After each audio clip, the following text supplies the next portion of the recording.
Thank you, Madam President. Madam President, in rising to support Senate Bill 1, this is an exciting moment for us as we are in the final week of the legislative session of 2022, but I hearken back to the moments in February when we were standing outside with Senator McCrory and Senator Anwar, Senator Looney and myself and others to announce the framework for Senate Bill 1, that cold, cold day, and finally having a bill that is now extremely comprehensive to bring forward to us today. So first I want to give my thanks to Senator Looney for his work and leadership and vision on this and designating this as Senate Bill 1, our most important priority, our most important bill in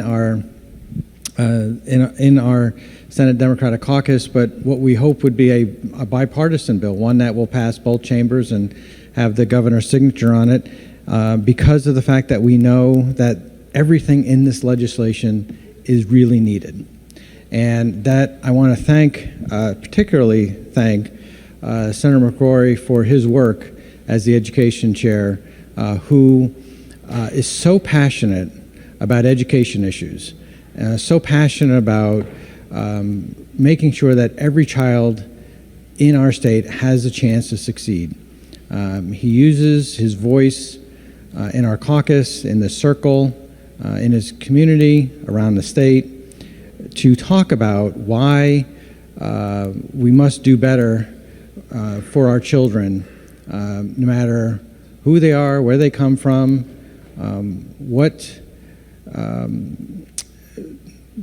limitations some kids have, what abilities or not abilities, but how we can make sure all of our kids succeed in the 21st century so that they have an opportunity to live a full and rich life. So Senator McCrory, thank you for the work that you do for our kids each and every day.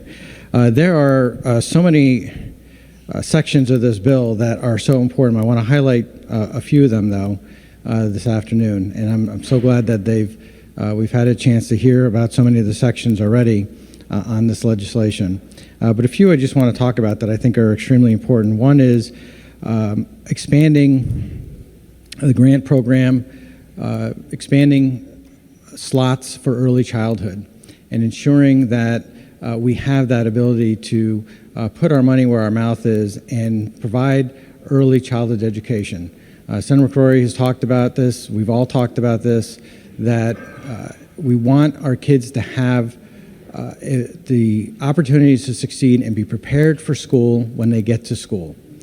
And what we've seen over time, I've seen this in my district in Norwalk, where there are literally not enough slots, there are frustrated parents, and when kids get to school, they don't have the opportunity, those kids don't have the opportunity that other kids did to make sure that when they get to kindergarten, they are ready and prepared to learn. There's something wrong with that. And this legislation begins to address some of what we needed to see. I've seen in my own district where child care providers, owners of daycares and child care systems, cannot pay their staff because of the fact that there's just not enough money to do that.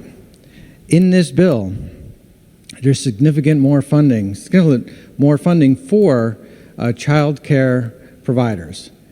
So let's just talk about that again. We're expanding our slots. We have more funding to pay our early childhood teachers. That is huge. That is something that we talked about back in January as a major priority for us. Even getting those two things across the finish line is huge for our kids. And I think that will be a real game changer for us. I worked in the early childhood realm when I sat on the Appropriations Committee, and we know for a fact that if kids are not have any type of early childhood education prior to getting into kindergarten, they are behind the eight ball, and they will remain behind the eight ball for years to come. We have to do better, and we have to do more, and this bill addresses a lot of that today. Madam President, another piece is in our school-based health centers and ensuring that we have the resources in our school-based health centers for medical health, behavioral health as well. We know in the city of Norwalk, we have a number of school-based health centers that are always very, very busy. One of the very first things I did when I was elected as a state legislator was to go see our school-based health centers. In fact, they're named after the pediatrician that I had growing up, because he's the one who advocated for them in the schools later on. So in Norwalk, we have the Dr. Robert E. Appleby School-Based Health Center. At Norwalk High School, we have one at Brian McMahon, and we have some others, but we need more.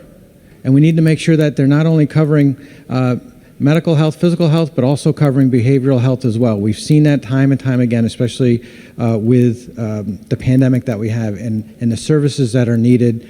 And we want to make sure that those school-based health centers are expanded, the hours are expanded, and students have the ability to get to those school-based health centers when they can, when it's convenient for them, and that they feel that they're always welcome to go in there to go see a medical provider.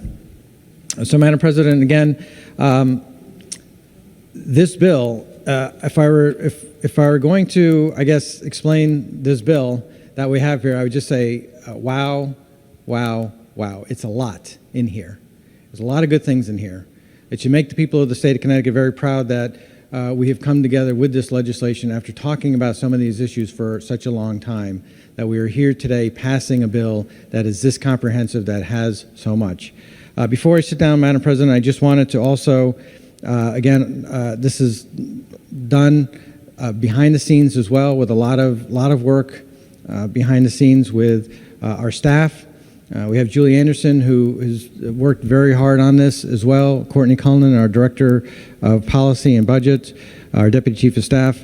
We have our legal staff and others who have worked, our legislative research and others, physical analysis, who've worked very, very hard on this. But I am just so proud that this is Senate Bill 1, that we have continued to focus on these issues. This is not an end, but this is a significant step forward, and I'm just proud of the fact that I get to vote yes on this bill today. Thank you, Madam President.